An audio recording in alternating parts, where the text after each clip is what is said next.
And so then now we understand how auctions work, let's chat about crowd loans, which is, I think, one of the most exciting things that we can definitely offer in this presentation. So what are crowd loans? So crowd loans is a fundraising system for parachain teams to get the DOT needed to win parachain auctions. Basically, DOT holders can loan parachain teams tokens, which will be used to bid in these parachain auctions. To encourage users to loan tokens to them, parachain teams can create incentives. Basically, a common example of this might be distributing their own token to the crowd loan participants. Of course, this is only a loan, right? So just like the auction process, all crowd loan participants, all DOT holders will get back their original contributions at the end of the slot. We guarantee this with the logic on chain. Thus, participating in a crowd loan is, again, just a cost of opportunity and something you definitely want to do.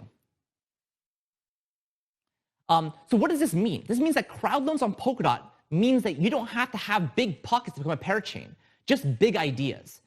If you provide the great ideas, a solid engineering team, a little bit of hard work, Polkadot will provide you everything you need to get to production. I mean, we've already talked about the shared security it provides to the different teams, but now it's clear the protocol even supports collecting the funds needed to win these slots via crowd loans.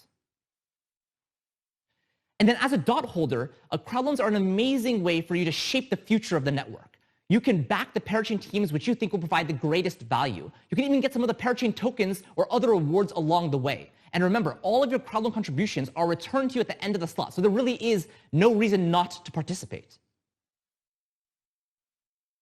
And finally, as a parachain team, crowd loans is a great way to decentralize your token supply on day one. Like, we know it can be very hard to build a new and diverse community when starting a blockchain network. When you join the Polkadot family, you jump right into the middle of one of the biggest blockchain communities there is. And then crowd loans gives you a stage to convince people in the Polkadot community to support you. And by distributing your token, you can actually get them personally invested in your success as a parachain. So it really is a win for everyone. So now that we've covered all the basics of slots, auctions, crowd loans, let's see what you should expect when we actually go through this process. Besides a little bit of chaos, of course. So here's a general auction timetable and give you an idea of kind of where we are and what you should expect in the near future. So at the high level, you saw last Thursday we onboarded and got the Shell parachain running on West End.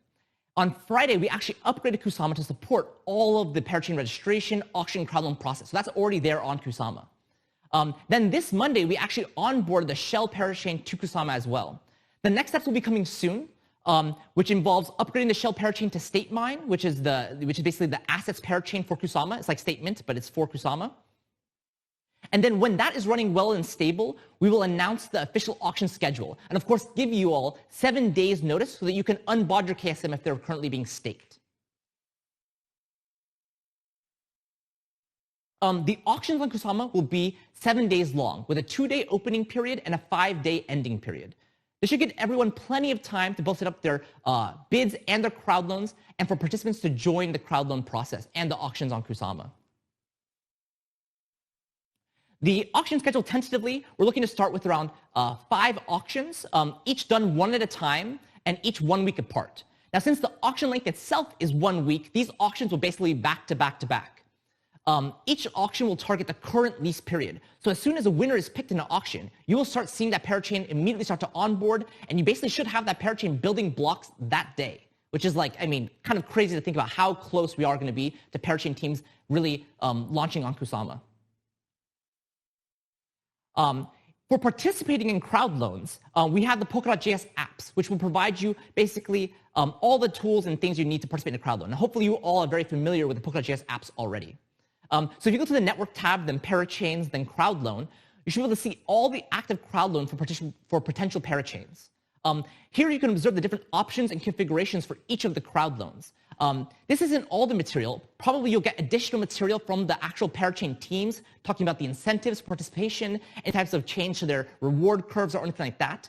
But that combined with the information on the crowd loan dashboard should provide you all the information you need to make an informed decision. So let's take a quick look at the screen. You can see here that there are 4 crowd loans. Bob's is already completed because Bob has already reached the limit of the amount of funds that he was looking to raise for his crowd loan. So there aren't any more contributors allowed in that. You can see that Charlie, Dave, and Alice still have crowd loans going on. And each of them have different lease periods which they're bidding for. And of course, also a different ending time for the crowd loan.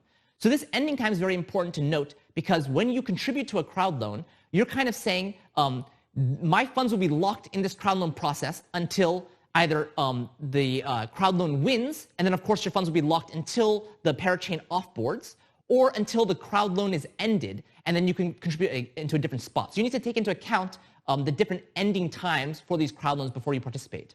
And then of course you can see how much they're looking to raise and how much they've already raised. And this could inform you on decisions like, if they're trying to distribute their tokens, how much of the tokens you might get based off a contribution you would make. And then, of course, once you've got all the information, you made an informed decision, you can just press that very easy contribute button on the right-hand side and then say how many dots or KSM you want to contribute and press OK, and that's it. It is really that easy to contribute to a crowd loan. Keep going. Yeah, and so after the crowd loan contributions are made and the bids are made, we actually need to go pick a winner. And depending on what stage in the auction process, the current winner will show up differently. So if you're trying to look and follow the auction process, it's important to know what the different kind of winner snapshots may look like. So during the opening period, the winner view will be very simple. Basically, whoever has the highest bid for a particular lease period section will be listed. If someone bids higher or a crowd loan gets more funds, you'll see that an old name disappear and a new name pop up. This is very, very simple. But then we'll move into the ending period. And remember, the ending period has these different snapshots for all the different changes of bids. So you'll actually see multiple groups of winners with the block number associated with that snapshot. So as people make new bids, new snapshots will appear, and you'll kind of get this list of all the different possible states for winners. Any of these snapshots could be the potential winner for the whole auction. We won't know until the ending period is over.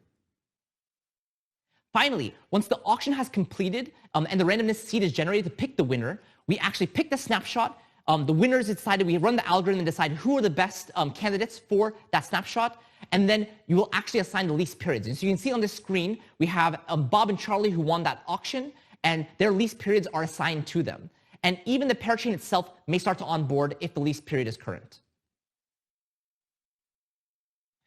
So now that we've covered all the basics of crowd loans and auctions, let's go over some of the do's and donuts. First, you definitely do want to listen for announcements to unbond and stake your staking KSM or DOT when it comes time to start participating in these auctions. And you absolutely want to investigate and research the parachain teams before contributing to any of them.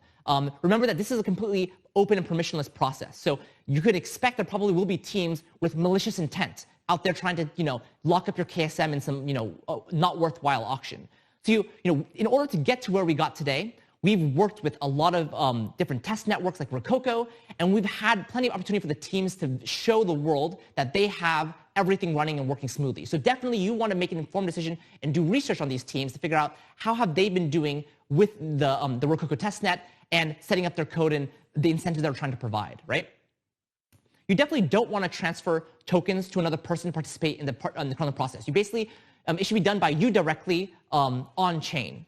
And also, you definitely don't want to lock up all of your funds in the first crowd loan. Remember that many teams will be doing crowd loans, and those crowd loans may start at different times. If you lock up all your funds in the first crowd loan, you won't have funds to contribute to the other one. So definitely think ahead of time about the parachain teams, about the allocations you want to make, and make sure that you're distributing your funds in a way that makes sense and allows you access to all the different opportunities that Polkadot can provide to you.